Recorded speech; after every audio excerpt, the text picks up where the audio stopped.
The fallout from Neymar's latest injury. How bad is it this time? All the other big news from the international break, including some crunch games on Monday, and transfer talk involving two of the big name clubs struggling in the Premier League so far this season.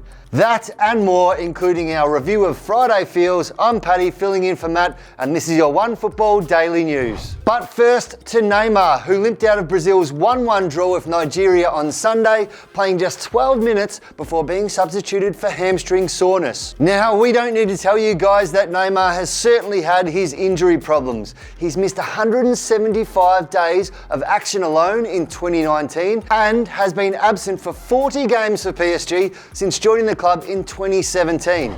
Now let's remember that he's only 5 games back from suspension and injury anyway, having missed the entire summer preseason and the Copa America through ankle ligament trouble. Now, if your body was as fragile as glass, you would probably avoid unnecessary exertions, right? So what the hell was Brazil doing playing Neymar on a dodgy pitch in Singapore in an international friendly? And why did they let him continue after he sensed some hamstring soreness in the first couple of minutes? Brazil coach Tite said it would be irresponsible of him to have taken any risk with Neymar whatsoever, but we know that PSG won't be happy. The star is on his way back to Paris as we speak, and we'll have to cross our fingers that he won't be on the sidelines too long this time. Keeping with the international break, and there were some massive results for some big teams in their qualification for Euro 2020. These included victories for teams such as Italy, Belgium, Portugal, the Netherlands and Germany. Now, Germany in particular needed their result, a 3-0 win over Estonia on Sunday despite a very, very early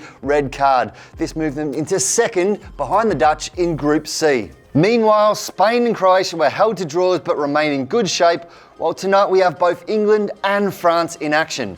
The latter faced Turkey in a top-of-the-table clash in Group H, with the Turkish national team still facing some backlash for throwing military salutes in celebration of their late winner over Albania on Friday. Now, France coach Didier Deschamps has not been drawn into the politics of this fixture, but he does have some worries with Kylian Mbappe and Paul Pogba both out with injury. England, meanwhile, are keen to make amends for their shock loss to the Czech Republic on Friday with their trip to Bulgaria. Now, you can bet on big changes to that England lineup. James Maddison obviously would, having been caught in a casino shortly after the match in Prague. But all jokes aside, we expect wholesale changes to England's back four, but the top three of Sancho, Kane and Sterling should remain the same. Now, back to club football and transfers in particular, and there are two clubs who are looking at January as a time where they might find some solutions to the problems they're currently having. The two clubs are, of course, Manchester United and Tottenham. United's issues this season are well documented.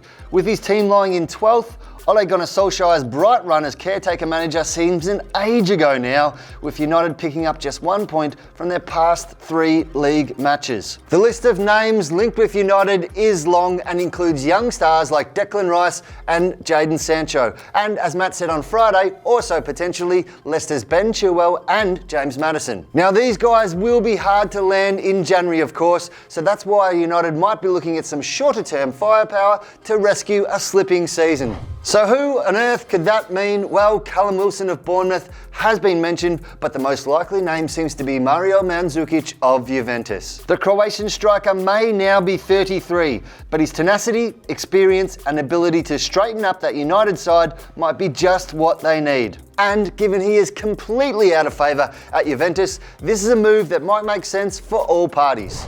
Now to Spurs, who themselves have slipped in the table and of course have shipped 10 goals in their last 2 games, first to Bayern Munich and then to Brighton, which is probably the first time anyone mentioned those 2 clubs in the same sentence. Now, Spurs' problems seem to be linked with personnel, with Christian Eriksen's situation seeming to be summing up what's happening at Spurs perfectly. Eriksen is, of course, free to leave Spurs at the end of the season, having resisted attempts by the club to sign a new deal. Eriksen had his heart set on a Real Madrid move that never came to fruition in the summer, and his consistency, much like that of his team, has suffered accordingly. Now, could Spurs be seeking to end that standoff in January? With reports that Madrid could come back in for Eriksen, perhaps Bruno Fernandes is the man to replace him at Spurs. Now let's cast our mind back to the summer transfer window, and let's be honest, if we had $1 for every time we mentioned Bruno Fernandes, we'd probably be able to buy him ourselves. But moves to United and Liverpool did not end up getting across the line, and Bruno Fernandes remains at Sporting Lisbon, at least until January potentially, when Spurs could use him as an option to replace Eriksen. Another candidate for Spurs could be Adrien Rabiot, who only joined Juventus in the summer but has failed to fire. Eriksen may be someone on Juve's list also, so let's keep this scenario as one to watch. Finally, to our Friday feels, and Matt was somewhat off base with his predictions.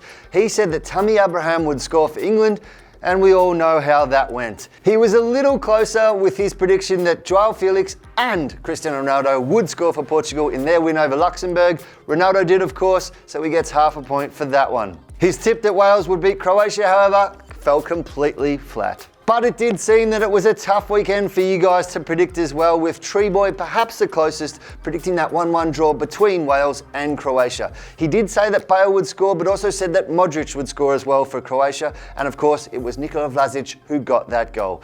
Pretty decent though anyway. But that is it for your first OneFootball Daily News show of the week. I'll be back tomorrow as Matt is still on holiday. We'll see you then.